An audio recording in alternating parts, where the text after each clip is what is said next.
Hey guys, tonight we're going to step back, way back, to a time of dusty roads, simple tools, and the rhythmic hum of creation. Tonight, we're slipping into the sturdy, practical sandals of a Roman potter. Imagine the warm, earthy smell of wet clay, the gentle whirring of a kickwheel, and the soft glow of a distant kiln. You're not a legionary, battling barbarians, or a senator, embroiled in endless debates. You're not even a bustling merchant, haggling over prices in the forum. No, tonight, you are a craftsman, dedicated to the quiet, soothing art of transforming earth into everyday beauty. You probably won't survive a single Roman winter without central heating, but hey, at least you'll have some beautifully crafted amphorae for your olive oil. So, before you get comfortable, take a moment to like the video and subscribe, but only if you genuinely enjoy what I do here. And if you're feeling up to it, let me know where you're listening from tonight and what time it is for you right now. It's always fascinating to imagine us all, scattered across the globe, settling down to relax together. Now, dim the lights, maybe turn on a fan for that soft background hum, and let's ease into tonight's journey together. You find yourself in a modest workshop, a space that serves as both your livelihood and, often, your home. The air is thick with the scent of damp earth and the faintest hint of wood smoke from the kiln you meticulously tend. Sunlight, still soft and golden, streams through a narrow opening, illuminating motes of dust dancing in the quiet air. This is your domain, a haven of simple routine and steady work. The Roman world outside, with its grand aqueducts and bustling marketplaces, seems distant, almost irrelevant, within these walls. Your focus is singular, the clay. One of the most foundational aspects of your daily existence, and indeed, any potter's life in ancient Rome, revolved around the clay itself. It wasn't just dirt, it was the very essence of your craft, a raw material that demanded respect and understanding. Historians still argue whether certain clay veins were owned or simply accessed communally, but for you, the local source is your lifeblood. You know its nuances, its temperaments. Some days, it's cooperative and pliable, yielding easily to your touch. Other days, it's stubborn, resisting your efforts, almost as if it has a mind of its own. Your first task, often before the sun has fully cleared the horizon, involves preparing this vital resource. It's a multi-step process, almost a ritual in itself, designed to purify and refine the earth. You begin by digging, of course, from a known source, perhaps a nearby riverbed or a specially designated pit. The clay you bring back is raw, mixed with pebbles, grit, and organic matter. It's far from the smooth, workable material you need for throwing. You might use a simple wooden shovel, or perhaps even your hands, to loosen the soil. The work is repetitive, almost meditative, as you focus on the simple act of extraction. Once collected, the clay undergoes its first transformation, purification. You learn to wash the clay, a process known as levigation, which involves stirring it in large vats of water. The heavier impurities, like stones and coarse sand, sink to the bottom, while the finer clay particles remain suspended. You then carefully pour off the clay-rich water into a settling pit, allowing the clay to gradually precipitate out. This takes time, patience, and a keen eye. It's not a job for the impatient. Haste leads to inferior clay, and inferior clay leads to inferior pots. And an inferior pot, dear listener, could mean a spilled amphora of precious garum, a Roman tragedy of truly epic proportions. The subsequent stages involve drying and kneading. The wet, purified clay is spread out on drying beds, perhaps exposed to the gentle warmth of the sun or sheltered from rain. You learn to judge by touch when the clay has reached the perfect consistency, not too wet, not too dry, just pliable enough to work. Then comes the kneading, a strenuous but essential process. Imagine pushing and pulling, folding and pressing, with your whole body, expelling air pockets and ensuring a uniform texture. This is often done by foot, a dance of sorts, trampling the clay until it's smooth and ready for the wheel. It's a quiet effort, accompanied only by the soft squelch of clay beneath your feet and the rhythmic thud of your own movements. It's a surprisingly soothing, grounding way to start your day, connecting you directly to the earth. Your humble abode, often attached directly to your workshop, is a testament to Roman practicality and the simple life of a craftsman. There's no grand atrium here, no mosaic floors glittering underfoot. Instead, you find sturdy stone walls, perhaps plastered with a simple, unfussy finish, and a compacted earth floor that feels cool beneath your bare feet. The air inside carries the faint, comforting scent of your craft, a blend of damp earth and the subtle, almost sweet aroma of dried wood used for fuel. It's a space designed for function, where every item has its purpose, minimizing clutter and maximizing utility. Imagine waking on a modest straw mattress, perhaps covered with a simple wool blanket. The light filtering in isn't from grand windows, but from small, unglazed openings high on the wall, or perhaps through the wide, open doorway that connects your living space to the workshop. There's a quiet dignity in this simplicity. Your bed, a small table, a few earthenware bowls and cups, these are your possessions. Luxury is defined not by extravagance, but by comfort and the reliable provision of your basic needs. You wouldn't trade the steady rhythm of your potter's life for the precarious opulence of a Roman senator, constantly embroiled in political machinations and social posturing. Who needs a retinue of slaves when you have the quiet companionship of your kiln? The connection between your living quarters and your workshop is seamless, almost symbiotic. There's no formal separation, often just an archway or an open doorway. This allows you to move effortlessly between rest and work, checking on the drying pots, adjusting the ventilation in the kiln, or simply observing the subtle changes in the light as the day progresses. This integrated living and working space is typical of many Roman artisan households, reflecting a time when life and labor were far less compartmentalized than they are today. You are your work, and your work is your life, intertwined in a surprisingly calming dance. A small hearth, fueled by charcoal or scavenged wood, serves as your kitchen. Here, you prepare simple, nourishing meals, perhaps a porridge made from grains, seasoned with herbs from a small garden plot outside, or a piece of cheese and some olives. Water is drawn from a nearby public fountain, carried back in one of your own less-than-perfect creations, a slightly asymmetrical amphora, perhaps, deemed fit for personal use but not for sale. The act of eating is not rushed, it's a moment of quiet sustenance, a pause in the flow of your day. You sit on a low stool, perhaps by the open doorway, letting the morning air refresh you. This intimate connection to your craft even extends to the objects you use in your daily life. Your eating bowls, your water jugs, the oil lamp that illuminates your evenings, many are your own creations, perhaps pieces with minor flaws or those that didn't quite meet the standards for sale. They are a tangible reminder of your skill and dedication, a constant presence that reinforces your identity as a potter. Historians still debate the exact domestic arrangements of lower-class Roman artisans, but the evidence points to a practical, efficient use of space where home and business often blended into one harmonious unit. The sounds of your home are gentle, the rustle of straw as you shift on your bed, the soft clink of earthenware as you prepare a meal, the distant chirping of cicadas, and the occasional creak of wooden tools. There are no sudden jolts or jarring noises.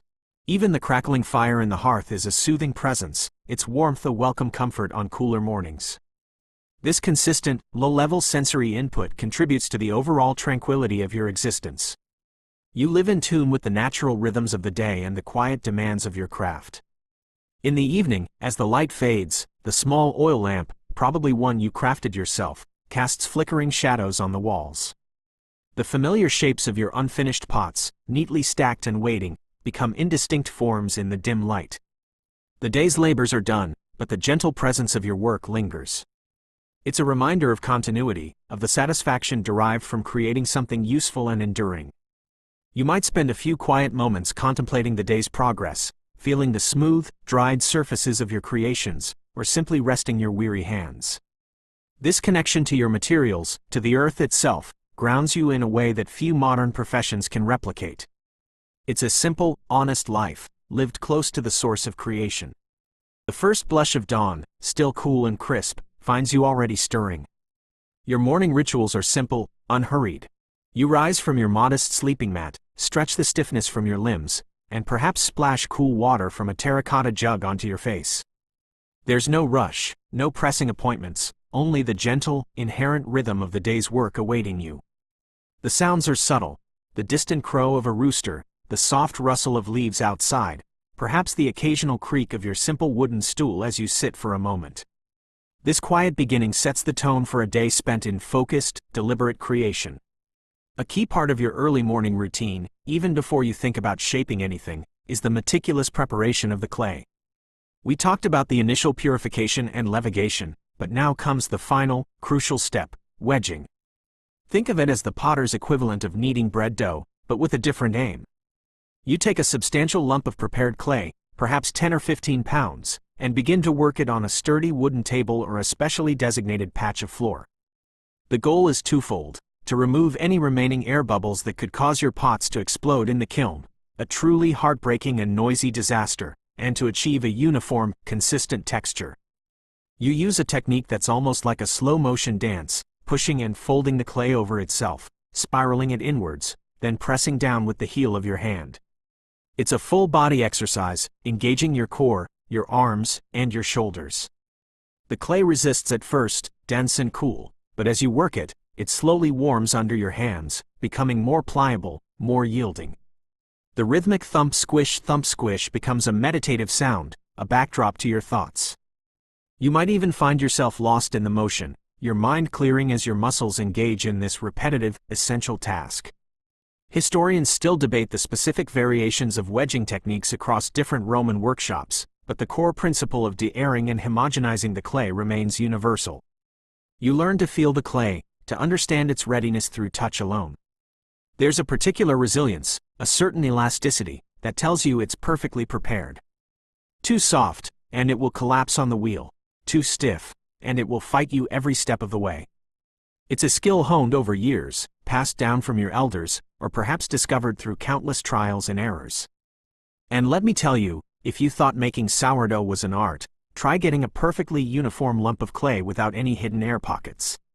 One tiny bubble could ruin hours of work. During this time, you might also be preparing your tools.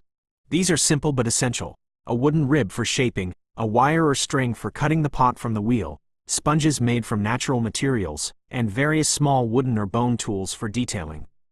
You inspect them, perhaps clean off any dried clay from the previous day, and arrange them neatly within arm's reach of your potter's wheel. This small act of organization is part of the overall soothing ritual, a preparation not just of materials, but of your mind for the focused work ahead. The morning light continues to brighten, perhaps illuminating the piles of dried wood near the kiln, or catching the dust motes dancing in the workshop. You might take a moment to briefly check on the drying pots from yesterday's efforts, ensuring they're progressing steadily towards the leather hard stage, neither drying too quickly nor too slowly. There's an almost parental care involved in this, a quiet nurturing of your creations as they transition from soft clay to durable form. It's a gentle start to the day, grounded in the physical world, demanding patience and attention to detail. This isn't a job where you can rush. The clay dictates the pace. With the clay perfectly wedged and your tools laid out, you move to the heart of your workshop, the potter's wheel. This isn't the electric, foot-pedaled marvels of today, but a sturdy, simple kick wheel, probably made of wood, with a heavy flywheel beneath the surface. You sit on a low stool, positioning yourself comfortably, and place a lump of the prepared clay precisely in the center of the wheel head. This centering, this initial placement, is crucial. A poorly centered lump of clay will wobble and fight you, making it impossible to create a symmetrical vessel.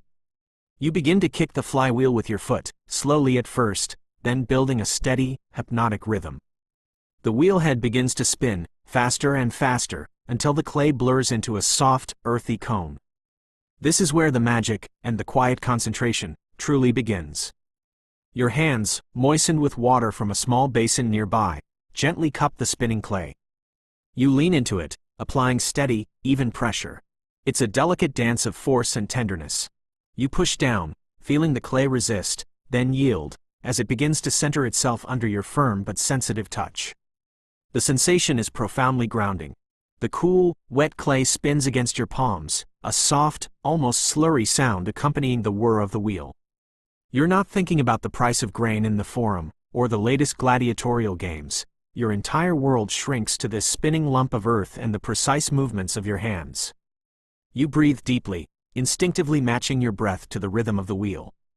It's a meditative state, a flow, where your mind and body are entirely absorbed in the task at hand. Some historians suggest that the repetitive nature of crafts like pottery might have even served as a form of ancient therapy, a quiet antidote to the stresses of Roman life. Once centered, the clay begins to rise under your hands. You apply pressure from within and without, guiding it upwards, shaping it into a cylinder, then widening it, or narrowing it, depending on the form you envision. Is it a wide-mouthed bowl for serving olives? A tall, elegant amphora for storing wine? Or a simple, functional pot for the kitchen? Each form demands a slightly different touch, a subtle adjustment of pressure. You might use your wooden rib tool to smooth the outer surface, or your fingers to refine the lip. The clay yields, obedient to your will, yet retaining its own inherent character. There's a subtle humor in the struggles of a new potter. Imagine trying to center clay for the first time. It's like wrestling a slippery, mud-covered octopus. You'll end up with more clay on your apron than on the wheel, and the result will look less like a pot and more like a disgruntled lump of abstract art. But with practice comes that quiet confidence, the knowing touch that makes the clay sing. And as the pot grows, slowly taking shape under your hands, there's a quiet satisfaction, a sense of having brought something beautiful and useful into being from nothing but earth and water. The light might shift as you work, perhaps casting new shadows across the walls of your workshop. The sounds are consistent, the gentle whir of the wheel, the soft squelch of wet clay, the occasional drip of water, and your own steady breathing. This is the heart of your craft, the moment of pure creation. You are a sculptor, a designer, an engineer, all rolled into one, guiding the raw material towards its destiny. The focus required is absolute, yet it's a calm, unfurried focus. Each completed pot is a small victory, a testament to skill, patience, and the profound therapeutic power of repetitive, meaningful work. Once your pots are shaped, they begin their slow, deliberate journey towards becoming truly durable objects. The next crucial stage involves the kiln, the fiery heart of any Roman pottery workshop. This isn't a quick bake, it's a process of careful observation, meticulous temperature control, and immense patience. Your kiln, likely a simple updraft design, is built from clay and brick, often dug partially into the earth for insulation. It consists of a lower firing chamber where the wood fuel is burned, and an upper chamber, separated by a perforated floor, where your raw, unglazed pots are stacked. Before firing, however, your pots need to dry completely. This isn't a fast process. They sit on shelves in your workshop, slowly releasing their moisture to the air. You learn to judge their readiness by touch and sight. They change color, becoming lighter, and feel distinctly less cold. Rushing this stage is a recipe for disaster. Any residual moisture will turn to steam in the kiln, causing the pot to literally explode, ruining not just that piece but potentially damaging others around it. It's a quiet vigil, an exercise in trusting the air and the sun to do their work. Historians still debate the precise drying times used by Roman potters, but it's clear that patience was a virtue. When the pots are sufficiently dry, the stacking begins. This is a delicate operation, like playing a silent, three-dimensional game of Tetris. You carefully arrange each piece, ensuring there's enough airflow around them for even heating, but also maximizing the space. Larger pots might sit on the bottom, smaller ones nestled within or stacked on top. The goal is to get as many pieces into a single firing as possible without overcrowding. You might use small clay spacers to prevent pots from sticking to each other, especially if you're firing finer ware. It's a quiet, focused task, requiring a gentle touch and foresight. Then comes the firing itself, a multi-day event. You start by building a small, slow fire in the lower chamber, gradually increasing the heat over many hours, even a full day. This initial phase, known as bisque firing, slowly drives off the last traces of moisture and transforms the fragile clay into a more durable, porous state.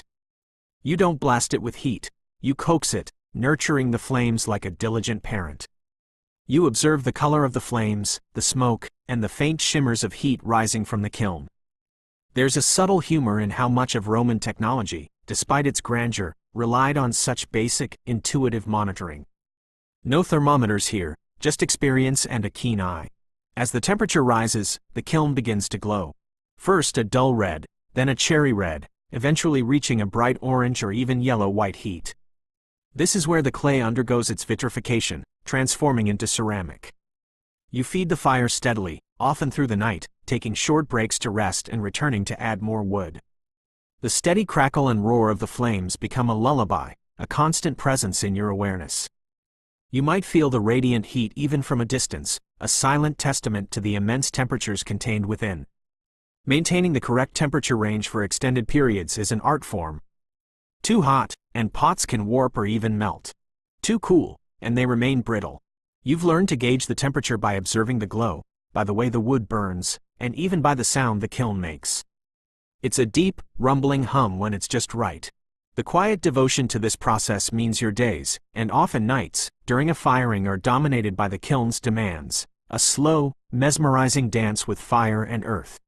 As the sun climbs higher in the Roman sky, casting longer shadows across your workshop floor, a natural rhythm dictates a pause in your day: lunch. This isn't a hurried affair eaten at a standing desk, like some modern worker grabbing a quick bite. For the Roman potter, and indeed for many laborers in antiquity, the midday meal and subsequent repose were crucial for recovery and maintaining energy throughout the long hours of daylight. It's a quiet respite, a moment to step away from the kiln's heat or the wheel's insistent spin. You might gather your simple provisions near the open doorway of your workshop, allowing the gentle breeze to cool your skin. Your meal is typically basic but nourishing. Perhaps a handful of olives cured in brine, a hunk of freshly baked bread, not the fluffy white bread of the wealthy, but a denser, coarser loaf made from local grains, and a piece of cheese. A small pot of lentils or chickpeas, simmered with herbs, might round out the meal. To drink, plain water, or perhaps a diluted wine, posca, mixed with water, a common thirst quencher for Roman laborers, offering a mild tang and a bit of energy. There's a certain unadorned pleasure in this simplicity, a direct connection to the land that provides your sustenance. The act of eating is slow, deliberate. You chew your food thoroughly, savoring the flavors, the textures. This isn't a time for conversation or debate, but for quiet contemplation.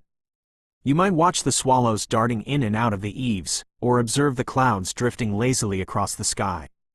The sounds of the bustling city, if you're near one, seem to fade into the background. Your workshop is a sanctuary, and this meal within it is a period of quiet restoration. Historians often note the significant role of the midday meal in Roman daily life, acting as a crucial break in the demanding workday. After eating, the most important part of the midday routine begins, the meridiatio, or midday rest. This isn't just a short break, it's often a full hour or two of quiet repose, a mini siesta to escape the oppressive heat of the Roman afternoon sun. You might stretch out on a mat in a shaded corner of your workshop, or even find a cool, damp spot on the earth floor. The goal is to truly rest, to allow your muscles to recover and your mind to quiet. This isn't about productivity in the modern sense, it's about sustainable effort, understanding that a body needs to recharge to perform its best. Sleep might come easily, a light doze accompanied by the gentle hum of cicadas outside. Or you might simply lie awake, eyes closed, listening to the quiet sounds of your environment, the distant bleating of sheep, the occasional chirping of a bird, the soft crackle of embers in the kiln, still warm from the morning's firing. There's no guilt in this inactivity, no sense of time wasted. It's a recognized, essential part of the Roman day, particularly for those engaged in physical labor. Imagine if we all took a mandatory hour to just be in the middle of our workday. We'd probably be a lot less stressed, and maybe, just maybe, our pottery would be perfectly symmetrical. When you finally rouse yourself from your midday rest, you feel refreshed, re-energized. The hottest part of the day has passed, and the air feels slightly cooler, more breathable. You're ready to return to your work, perhaps to inspect a batch of pots that have been slowly cooling in the kiln, or to begin the next stage of decorating those that have already undergone their first firing. This period of rest is a testament to the wisdom of ancient practices, understanding that the human body and mind operate best when given natural breaks and opportunities for replenishment. It's a surprisingly soothing component of your daily routine, a reminder that even in a bustling empire, quiet moments of self-care were woven into the fabric of life. As your creations progress from soft clay to leather hard, and then through their first firing, another subtle but significant part of your routine emerges, the act of marking your pots. This isn't always about grand artistic statements. Often, it's about practical identification, or even just leaving a humble, almost anonymous signature. You might use a simple wooden stylus, a blunt piece of metal, or even just your thumbnail to incise marks into the still damp clay. These marks could be a potter's stamp, a unique symbol identifying your workshop, or perhaps just a humble initial. One common reason for marking was for inventory and tracking. Imagine hundreds of pots moving through your workshop, or perhaps through a larger communal workshop where several potters shared kilns. A simple mark could denote the batch number, the type of vessel, or even the individual potter responsible for its creation. It's like a very early form of quality control, allowing you to trace a problem back to its source, or, more positively, to identify a particularly successful firing. Historians often pore over these seemingly mundane marks, as they provide invaluable clues into the organization and scale of Roman pottery production. Beyond the purely practical, there's also the subtle, almost subconscious desire to leave your mark. Not every piece you create will bear an elaborate signature like some modern artists. Many Roman potters remained largely anonymous figures, their names lost to time, their legacy preserved only in the enduring forms of their work. Yet, even a small, almost invisible thumbprint or a faint, hastily scratched symbol on the base of a pot can be a personal touch, a quiet declaration of, "I made this." It's a moment of connection between creator and creation, a whisper across millennia. Sometimes, the markings are more functional. If you're making bricks or roof tiles, for example, you might stamp them with the legionary unit that commissioned them, or the name of the estate where they were produced. These aren't just decorative. They're historical documents in clay, telling stories of Roman infrastructure and military movements. The peculiar variations in these stamps can even help modern archaeologists date sites with surprising accuracy. It's a quiet testament to the pervasive bureaucracy of the Roman Empire, even down to your humble pots. The tools for these marks are often simple, perhaps a specially carved wooden or bone stamp, or just a simple pointed stick. You would press or draw the mark into the clay when it was at the perfect stage of dryness, firm enough to hold the impression, but still soft enough to yield easily. Too wet, and the mark would blur. Too dry, and the clay would crack. It's another small skill in your repertoire, honed by practice and observation. And honestly, it's far less stressful than trying to remember all those complicated Roman numerals for your inventory. Perhaps you occasionally experiment with more elaborate designs. A simple decorative flourish on the rim of a bowl, or a small, almost hidden animal figure impressed into the base of a lamp.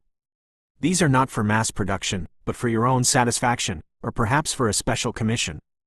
These quieter acts of artistry speak to the human desire for beauty, even in the most utilitarian objects. Historians still debate the extent to which individual artistic expression was valued among artisan classes in Roman society, but these small touches suggest a quiet, personal pride in one's work. You might spend a quiet part of your afternoon dedicated to these small, deliberate acts of marking. It's a precise task, demanding a steady hand and keen eyesight. The workshop is quiet, perhaps only the gentle rustle of the drying pots or the distant sounds of daily life outside. It's a moment of focused attention, a last touch before your creations enter the intense heat of the kiln, where their marks will be forever sealed into their very fabric. After the careful hours spent creating and firing your pots, the next stage of your day shifts from solitary creation to gentle interaction, bringing your wares to the local market or forum. This isn't a high-pressure sales environment, it's a more communal, unhurried exchange, deeply woven into the fabric of Roman daily life. You wouldn't load up a massive cart with thousands of identical items, but rather a manageable collection, perhaps carried in sturdy baskets or on a simple wooden handcart. Imagine the journey to the market. If you live within the city walls, it's a short walk through familiar streets, past other artisans and small shops.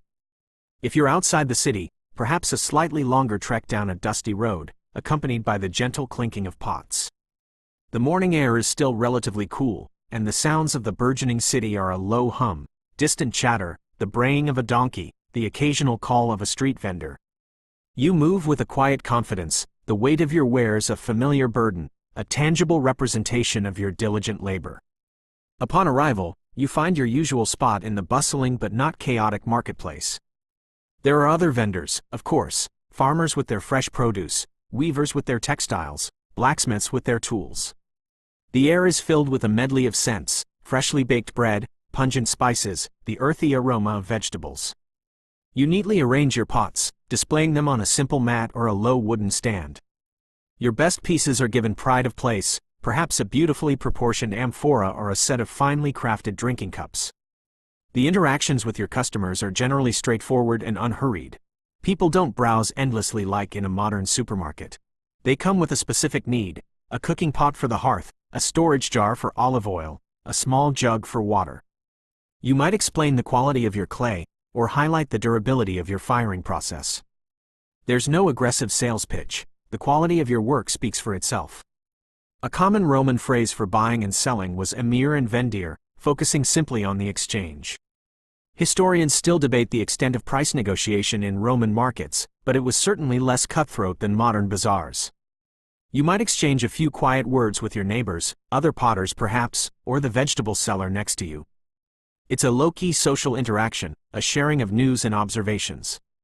There's a sense of shared purpose, a quiet camaraderie among those who earn their living by their hands. You're not trying to outsell them.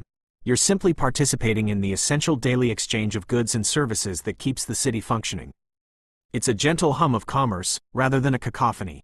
Sales might be slow and steady, not a sudden rush. A few sesterces here, a few coins there. Each transaction is a small validation of your skill, a testament to the value of your craft. You might even accept bartered goods in exchange for your pots, perhaps a measure of grain, a piece of fabric, or a small amount of oil. This flexibility in exchange was common in the Roman economy, especially at the local level. It's a surprisingly calming way to conduct business, devoid of the aggressive competition often found in modern retail. As the day progresses, and your stock dwindles, there's a quiet satisfaction. You've provided useful objects for your community, and in turn, you've earned enough to sustain yourself and your workshop. You might pack up any unsold pieces, returning home with lighter baskets and a sense of accomplishment. The journey back is reflective, a time to consider the day's successes, however small. The setting sun casts long shadows, and the sounds of the city begin to soften. It's a peaceful conclusion to a day of both creation and gentle commerce. As the sun begins its slow descent, painting the Roman sky in hues of orange and purple, your day transitions from creation and commerce to methodical winding down. This evening preparation isn't a hasty scramble, but a series of deliberate, calming actions designed to tidy your workshop and prepare for the next day's efforts. It's a quiet ritual, a final act of respect for your materials and your craft. First, you tend to your tools. The potter's wheel needs to be cleaned, the remnants of wet clay gently scraped away from the wheel head and the basin beneath. Your wooden ribs, cutting wires, and shaping tools are wiped clean and placed in their designated spots. There's a certain satisfaction in seeing them neat and orderly, ready for tomorrow's creative endeavors. This isn't just about cleanliness, it's about prolonging the life of your precious tools, ensuring they remain effective and reliable. Imagine trying to throw a perfect pot with a muddy, crusty wheel. It's like trying to write poetry with a broken quill. Next, you turn your attention to the clay itself. Any unused, prepared clay that's still perfectly pliable is carefully covered with damp cloths to prevent it from drying out overnight. You might reclaim any scraps of wet clay from the floor or your work surfaces, adding them to a designated bucket for recycling. This reclaimed clay will be re-wedged and reprocessed, a testament to the Roman reverence for resourcefulness and minimizing waste. Nothing goes to waste in your workshop. Every bit of earth is treated with care. Then comes the inventory, a quiet, almost meditative count of your progress. You move among the drying shelves, gently inspecting the pots you started earlier in the day, noting their progress. Are they drying evenly?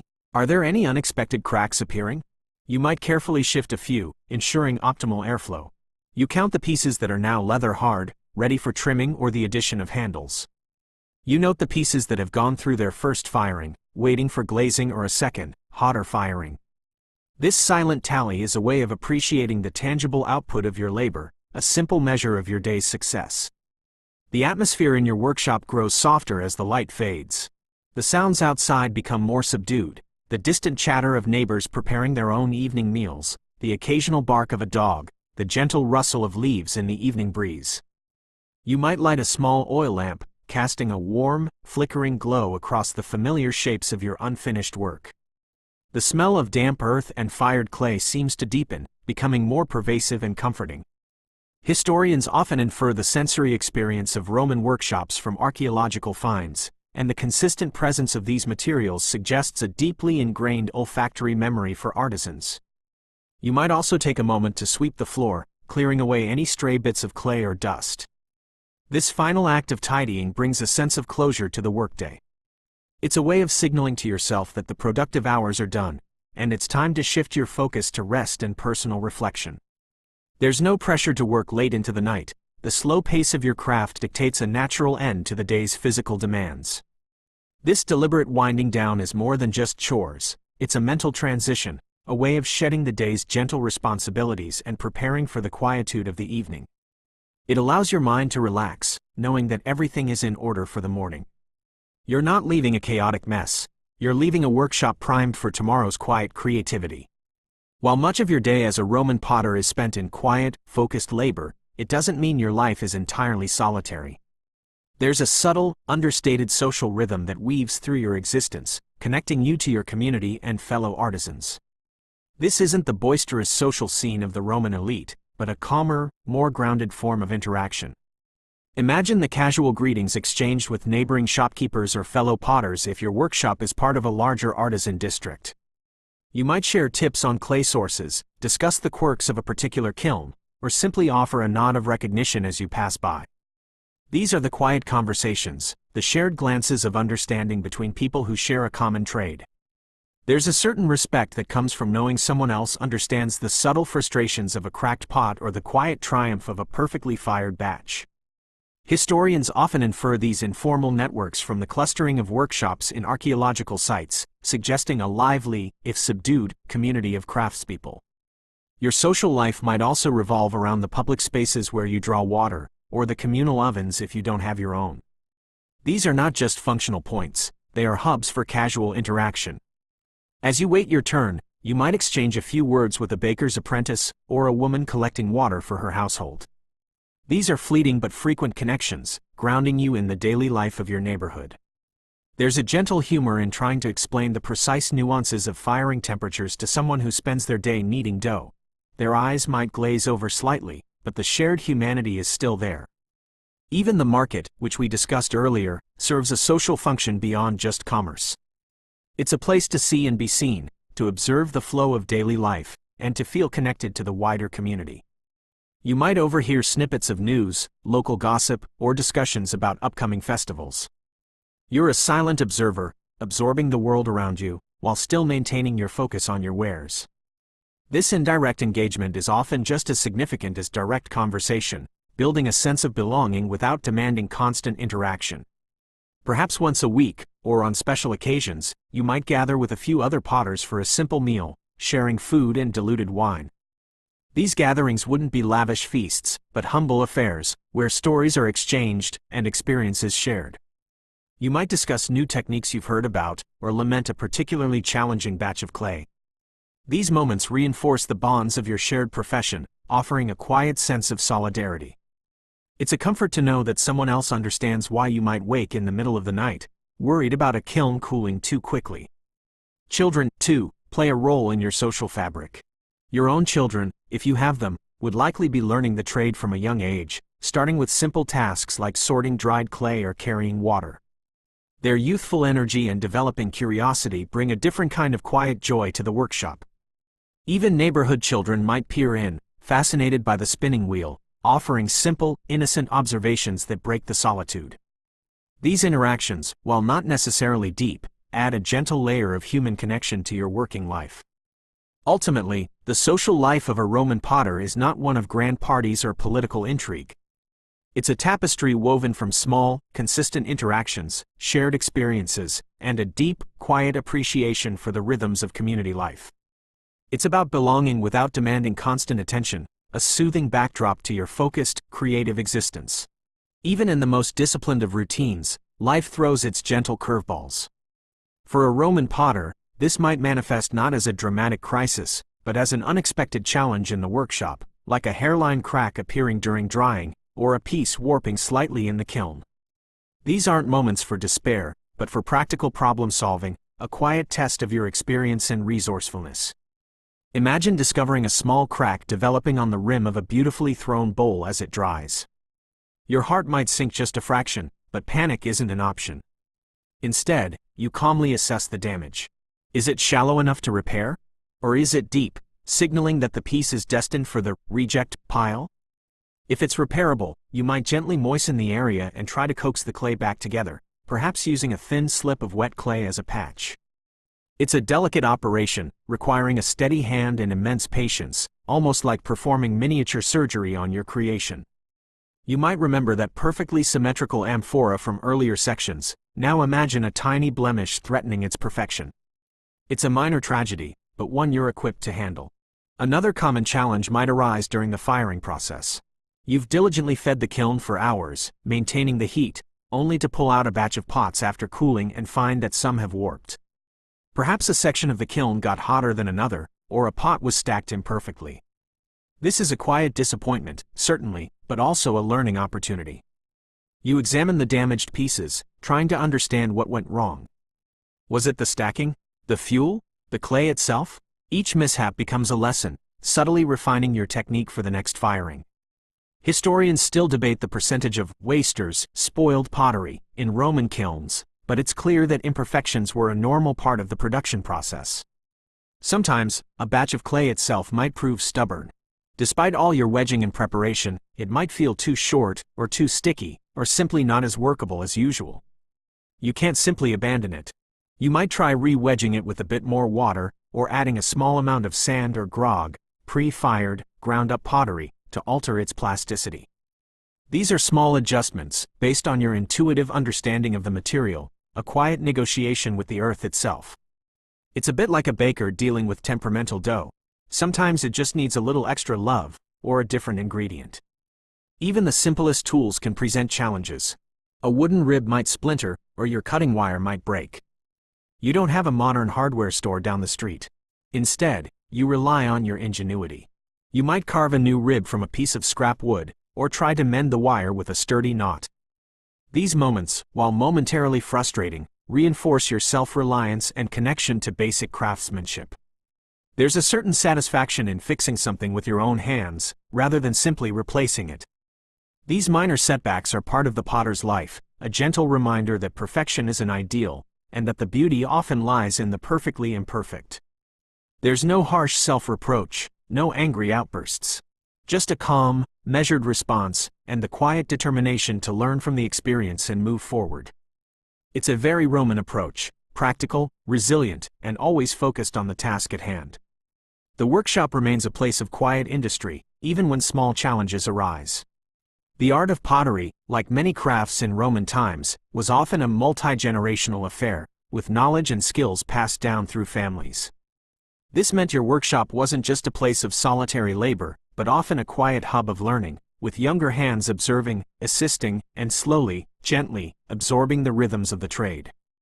The presence of apprentices, whether they were family members or formally indentured, added another subtle layer to the soothing daily routine. Imagine a young apprentice, perhaps a child of 8 or 10, beginning their journey in your workshop. Their initial tasks would be simple, almost meditative, sorting dried clay, fetching water, grinding temper for the clay, or carefully moving leather hard pots to drying racks. These aren't demanding jobs, but rather opportunities for observation. They watch your hands as you center clay, they listen to the subtle hum of the wheel, and they learn the importance of patience and precision. There's a quiet satisfaction in guiding these young minds, seeing their curiosity sparked by the simple act of creation. Historians often infer the age at which children began apprenticeships from archaeological findings of child-sized tools or workshop layouts, suggesting a very early introduction to labor. As they grow, their tasks become more complex. They might learn the strenuous art of wedging clay, feeling the material transform under their developing strength. You'd guide their hands, showing them the correct pressure, the precise folding motion. It's a patient teaching, with repetition being the most effective instructor. You wouldn't be barking orders. Instead, you'd offer quiet corrections, gentle encouragements, and demonstrate by example. The workshop might fill with the occasional frustrated sigh of a young hand struggling with a wobbly pot, followed by your calming advice. It's a reminder that everyone starts somewhere, even master potters. The presence of an apprentice adds a gentle hum to the workshop. It might be the quiet scrape of a small broom as they sweep the floor, the soft splash of water as they fill a basin, or the occasional question whispered in respectful tones. There's a continuity to this, a sense of tradition being carried forward.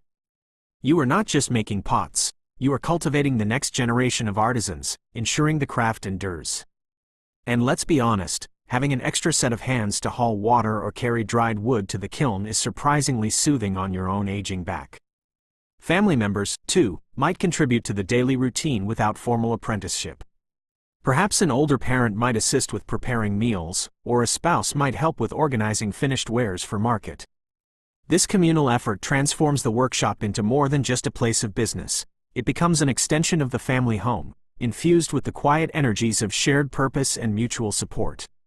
It's a natural, organic system of collaboration, where everyone understands their role in the delicate dance of creation. The sounds of young voices, the gentle rustle of their movements, the occasional clink of a dropped tool. These are all part of the ambient soundscape of your workshop. They are not jarring interruptions but rather soft additions to the established rhythm of your day. It's a peaceful coexistence of seasoned expertise and budding enthusiasm, all focused on the surprisingly soothing task of transforming humble earth into lasting forms. The quiet lessons learned in your workshop extend far beyond the technical aspects of pottery.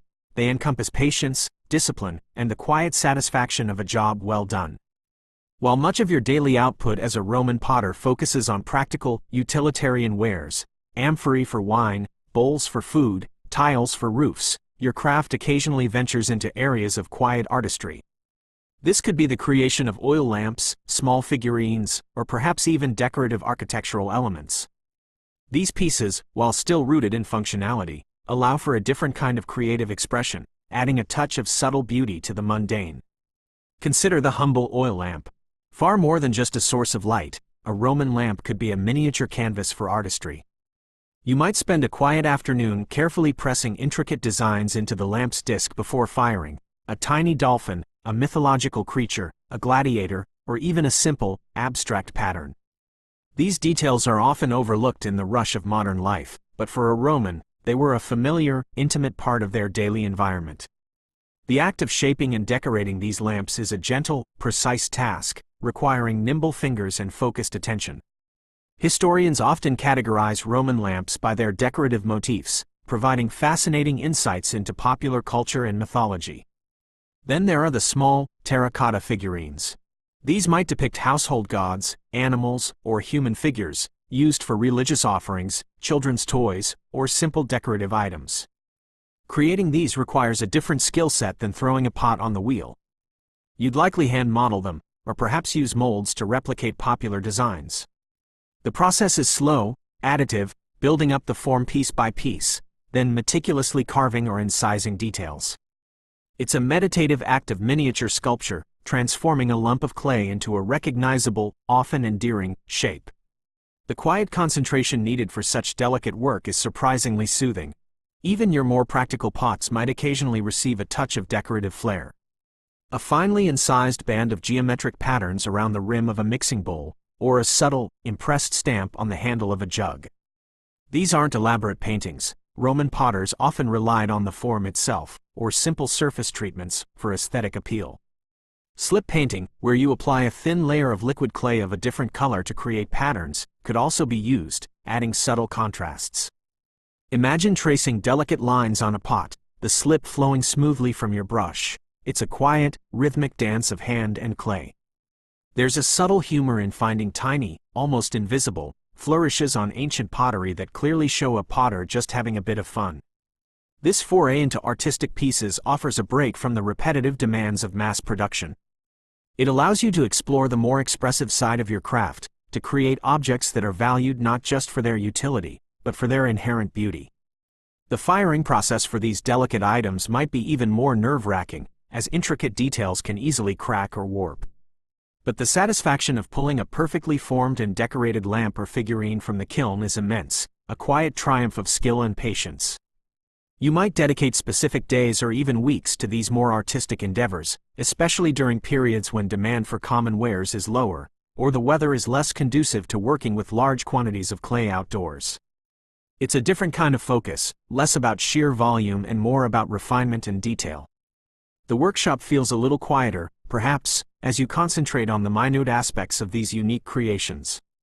It's a peaceful reminder that even in a highly functional society, there was always room for the quiet pursuit of beauty, even if that beauty was often understated and humble. The life of a Roman potter, while seemingly repetitive, was deeply intertwined with the natural rhythms of the seasons and the gentle pulse of community festivals. These cyclical changes offered not just variations in your workload, but also welcome periods of rest, celebration, and reflection. Imagine the spring, a time of renewed energy. The milder weather makes clay preparation easier, as the earth is softer and the sun's warmth aids in drying. You might find yourself more productive, throwing more pots, knowing that the summer months will bring increased demand. The sounds of spring are gentle, chirping birds, the distant bleating of lambs, and the soft rustle of new leaves. It's a time for quiet growth, both in your workshop and in the world around you. Summer, however, brings its own challenges and opportunities. The intense Roman heat might necessitate adjustments to your working hours, perhaps focusing on the cooler mornings and evenings, and extending that midday meridiatio we talked about. The drying process is much faster, which can be a blessing, but also demands more vigilance to prevent cracking. This is often a peak time for production, as harvests bring new wealth and opportunities for trade. The air fills with the hum of insects and the distant sounds of agricultural labor, a constant reminder of the season's bounty. Autumn brings a different kind of beauty and rhythm. The air cools, and the light takes on a softer, golden hue. This might be a time for firing your kilns more frequently, preparing for the cooler months ahead when clay might be harder to extract and dry. The smells shift too, from the fresh scent of earth to the richer aroma of wood smoke and ripening grapes. You might also find yourself participating in local harvest festivals, simple celebrations of thanks that offer a welcome break from the wheel. Historians have extensively documented the agricultural calendar's influence on Roman daily life, and artisans were certainly no exception. Winter, for the Roman potter, was a time of quieter industry. The colder temperatures could make clay extraction and drying more challenging, perhaps limiting your output. This might be a period for more meticulous, detailed work, or for maintaining your tools and kiln. You might spend more time indoors, perhaps repairing worn equipment or planning for the next year's production. The crackle of your hearth fire becomes a more central sound, providing warmth and light. These quieter months were essential for rest and recuperation, allowing your body to recover from the more intense periods of the year. Beyond the seasons, Roman life was punctuated by a myriad of festivals and religious observances. While some were grand spectacles in the larger cities, many were localized, simpler affairs. A festival honoring a local deity, a harvest celebration, or a community gathering. These would offer welcome opportunities to step away from the workshop. You might attend local processions, participate in simple rituals, or simply enjoy a communal meal with your neighbors.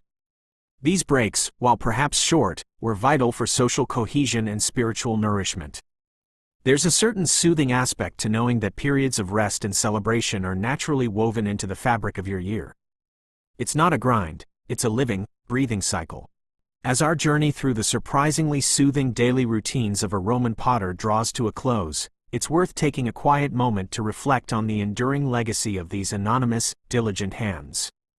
Think of the countless pots, shards, and tiles unearthed by archaeologists across the former Roman Empire, each one a tangible echo of a life lived close to the earth, dedicated to craft. These are not just artifacts, they are silent testaments to the steady rhythm, the patient skill, and the quiet satisfaction that defined a Roman potter's existence. Every amphora, every oil lamp, every humble cooking pot tells a story, even if we don't know the potter's name. It speaks of the heavy tread of feet on clay, the rhythmic whir of the wheel, the focused gaze into the fiery heart of the kiln. It whispers of mornings spent wedging, afternoons spent shaping, and evenings spent contemplating the day's slow progress. These objects, now brittle with age, once held wine, oil, grains, or simply illuminated a humble Roman home, providing comfort and utility for generations. Historians still rely heavily on pottery fragments to reconstruct ancient trade routes, daily diets, and even social hierarchies, a testament to the pervasive and indispensable role of the potter. Their legacy isn't built on grand monuments or soaring rhetoric, but on the quiet, persistent act of creation. It's in the perfectly rounded belly of a storage jar, the delicate curve of a lamp's handle, the subtle variations in texture and color that betray a human touch. In a world that often prizes speed and instant gratification, the Roman potter's life reminds us of the profound value of patience, of working with natural materials, and of finding deep satisfaction in the repetitive, meditative acts of craftsmanship. There's a gentle humor in thinking how much stress we put ourselves through with our fast-paced lives, when a Roman potter probably had a more balanced sense of calm simply by working with earth. You, as that Roman potter, would have contributed to this silent legacy. Your hands, calloused and strong, would have shaped Earth into enduring forms, each one a small, functional artwork. You might not have been famous, your name might not have been carved into marble, but your contribution was fundamental to the daily lives of countless Romans. You clothed their homes, stored their food, and illuminated their nights, all through the quiet alchemy of clay and fire. The life we've explored tonight was one of simple pleasures: the feel of cool, wet clay, the warmth of the kiln, the satisfaction of a perfectly thrown pot, the gentle hum of the wheel, and the quiet camaraderie of shared labor. It was a life deeply connected to the elements, earth, water, air, and fire, and to the fundamental human need to create. It was a testament to the enduring power of routine, of meaningful work, and of finding peace in the ordinary. As the last echoes of the Roman potter's day gently fade, allow yourself to drift deeper into a state of quiet calm. Imagine the workshop growing dark now, bathed only in the soft, ambient glow of moonlight through a small window. The tools are clean, resting quietly, waiting for the dawn. The kiln has cooled, its last warmth a distant memory, holding its silent secrets until the next firing. Feel the soft weight of your blanket, the gentle support beneath you. Let your breath become slow and even, a steady, peaceful rhythm. The ancient world, with its daily routines and simple pleasures, now recedes, leaving only a sense of stillness and quiet satisfaction. You are safe, you are warm, and there is nothing left to do but simply rest. Let the lingering images of soft clay and gentle fire guide you towards a deep, peaceful sleep.